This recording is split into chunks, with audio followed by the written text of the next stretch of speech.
Hello people, so ఇవాళ video వచ్చేసి let's make cabbage pakoda which is crispy and crunchy which is street style.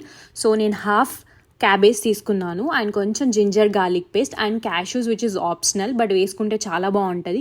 కొంచెం chilli powder and green chillies and turmeric and rice flour వచ్చేసి binding కోసం and corn flour వచ్చేసి crispiness and crunchiness కోసం.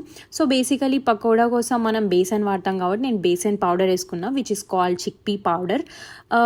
And then కొంచెం garam masala and cumin seeds and కొంచెం water వేసి కొంచెం salt check చేసుకొని కర్రీ లీవ్స్ వేసి కొంచెం give it a good mix and ఒక 5 minutes పక్కకు పెట్టేసి వన్స్ ఆయిల్ హీట్ అయ్యాక చిన్న చిన్న క్వాంటిటీతో పకోడాలా వేసుకోండి. అండ్ ట్రస్ట్ మీ గైస్, నేను క్వాంటిటీస్ దేనికి ఎంత తీసుకోవాలనేది నేను డిస్క్రిప్షన్లో మెన్షన్ చేశాను. Please do follow same as it is and you will be enjoying the perfect pakoda and see in the next vlog.